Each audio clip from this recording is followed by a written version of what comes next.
Hello friends, जेकोसी job रे business रे जीवन में सफल होगा 20% टेक्निकल नॉलेज आवश्यक और 80% सोशल नॉलेज आवश्यक। टेक्निकल नॉलेज अर्थ जहाँ आप स्कूल कॉलेज रे शिखिं। सोशल नॉलेज अर्थ आप लोक सह किपर बिहेव कर कम्युनिकेशन स्किल केते स्ट्रांग अच्छी, आप लोक सह किपर इंटराक्ट कर इत्यादि। जदि स्कूल रे आप क्लासमेट सह आप रिलेशन भल थाए ताल आप एजुकेशन डेभलप हो पार। ऑफिस रे जदि निज कलीग सह आप रिलेशनशिप स्ट्रांग थाए ताल आप कंपनी को अधिक प्रोडक्शन दे पारे, आप प्रमोशन हो पार। बिजनेस रे जदि आप लोक इन्फ्लुएंस करें, आप निज एम्प्लॉय मान मोटिवेट करें, ताल आप कस्टमर संख्या बढ़ी पार, आप बिजनेस एक्सपांड हो पार।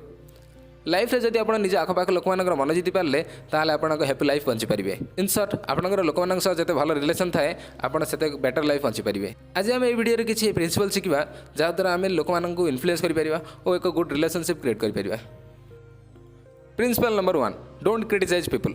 आपड़ जिते अन्यर किसी भूल देखुंत ताल आप आलोचना करतु ना, कंप्लेन करतु ना, कारण जिते कहीं आमर आलोचना करती कंप्लेन करती कौन आमको भल लगे कि ना, भल लगे ना, बरং आम से व्यक्ति को निजर शत्रु बोली भावी दिखती जे आमर आलोचना करे।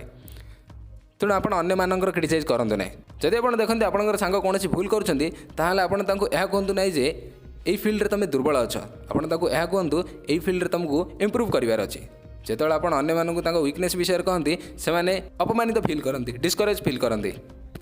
किंतु जब आप अन्य डेभलप विषय कहते से एपरी फील करती जेपरी आप इनकरेज कर उत्साहित कर प्रोत्साहन देते, आप भल चिंता कर से व्यक्ति जो जीवन में किसी अचीव करती से आपको तार श्रेय दिखती, से आपको जीवन सारा भूलती ना।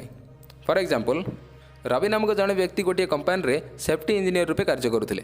दायित्व यह था जे वर्कर मैंने जिते कंपानी काम करुँचे सेफ्टी शू, ग्लासेस, ग्लोव्स, हेलमेट इत्यादि पिंधि काम करुँचे ना नहीं तार निरीक्षण करवा और से सब पिंधि काम करने इंस्ट्रक्शन देवा। किंतु रवि जिते भी फील्ड को जाऊला से देखुला जे वर्कर मैंने हेलमेट, ग्लासेस न पिंधि काम करुँचे। यह देखि से रागी जाऊला, चिल्लई कंपानी रूल्स एंड रेगुलेशंस विषय कहूला, हेलमेट पिंधा बाध्य करुला।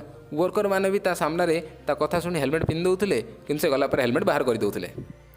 एपरी प्रतिदिन चलूला। किछि दिन पर रवि डिसाइड कला जे से टिके डिफरेंटली ट्राए कर वर्कर मान बुझाइबा। तो नेक्स्ट टाइम से जो कंपानी को गला से देखला जे किछि वर्कर्स हेलमेट न पिंधि कार्य करुछंती, तो सेमानकु से पचारला हेलमेट पिंधिबार किछि असुविधा होछि कि, हेलमेट साइज ठीक नुह कि। पर से बहुत सॉफ्टली कोमल शब्द में बुझाई कहले जे हेलमेट, ग्लासेस इत्यादि पिंधा द्वारा तांकर कौन लाभ हुए, किपरि से सब तांको प्रोटेक्ट करे विभिन्न एक्सीडेंट रु। जदि हेलमेट बिना किसी घटना घटे ताहले तांकर कौन लॉस हो पारिबो, तांकर परिवार रो कौन लॉस हेबो इत्यादि। रवि ठारू ए सब कथा सुनला पर वर्कर मैंने जानि पारले जे सेमाने कौन भूल करुथिले और रवि प्रति तांका मन में सम्मान मध्य सृष्टि होला। पर सेमाने प्रतिदिन सेफ्टी इक्विपमेंट पिंधि काम कले। तेणु जदि आपण काहाकू भूल करिवार देखुछन्ती ताहले तार कंप्लेन करंतु नै, ताको क्रिटिसाइज करंतु नै, सेमानकु बुझाइବାକୁ चेष्टा करंतु सेमाने एभଳି काहे करूछन्ती। पर तांको सह इमोशनली इंटराक्ट करियाकू चेष्टा करंतु, देखिबे सेमाने आपनकु निश्चय सुनबे, आपन कथा निश्चय मानिबे। Second principle, give honest and sincere appreciation. साधारणतः जितेबाला आम क्या सहित फ्रेंडशिप करने चाहती अन्य सहित क्लोज होगा चाहती आम से सामने जा निजर गुणगान करती, निजे कौन भल भल काम कर सब आम कहती। किंतु आमको जानवाक हे जे प्रत्येक व्यक्तिर मस्तिष्क गोटे गोटे फिल्म चली थाए और से फिल्म हीरो से निज होता। अर्थात लोक मानू अन्यर नुहे निजर प्रशंसा शुणा भल लगे, निज विषय शुणा भल लगे। दि न्यूयॉर्क टेलीफोन कंपनी द्वारा एक सर्वे होता जो से रिसर्च करते लोक मैंने टेलीफोन रे कथा बेले क्यों शब्द को अधिक उच्चारण करुँच। पर से जापारे जे 500 टेलीफोन कन्वर्सेशन रे लोक मैंने 3900 थर मु शब्दर व्यवहार करते। अर्थात लोक मानू निज विषय कहवा और निज विषय शुणा बहुत भल लगे। तेणु आप एक गुड लिसनर होगा चेष्टा करूँ। जितेबाला क्या सहित आप कथा हुए 25% कहतु और 75% शुणा चेष्टा करूँ।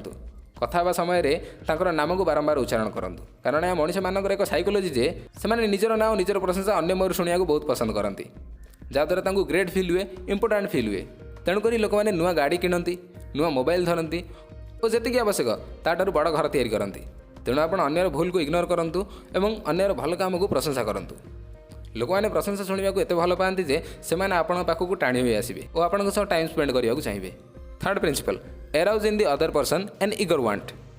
आपन इच्छा अन्य मैंने केबी भी काम करेंगे नहीं। हाँ, आपड़ क्या मुंडे बंदूक रखी आपड़ जहाँ चाहते करेंगे, किंतु थरक अल्प समय। जदि आप चाहते लोक मैंने जीवन सारा आप जहाँ चाहती करूँ ताहले आपड़ से कहतु से कौन चाहती और से किपरि पाइपर। फॉर एग्जांपल, जदि आप चाहते आपंकर पिला मैंने स्मोक करतु ना मद पिंतु ना ताहले आपड़ बाध्य करतु ना एसबू कम न करने बा यह कहतु ना जे मु चाहूँगी तुम एसबू भूल कम कर ना।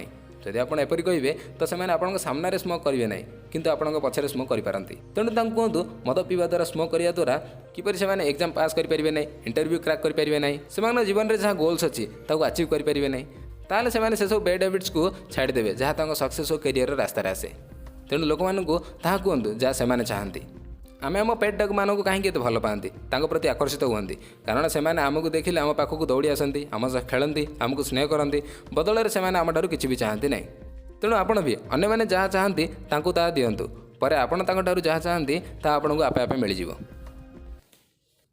सो फ्रेंड्स यही प्रिंसिपल गुड़िक मु Dale Carnegie book how to win friends and influence people रू एक्सप्लेन करी। जब आपको ये प्रिंसिपल गुड़िक भल लगा ताले वीडियो को लाइक करूँ और वीडियो को निज सांगसाथी मध्य शेयर करूँ जहाँद्वारा से प्रिंसिपल गुड़िकर लाभ उठे पारे एंड एभली मोटिवेशनल वीडियोस देखने चैनल को सब्सक्राइब करूँ। धन्यवाद।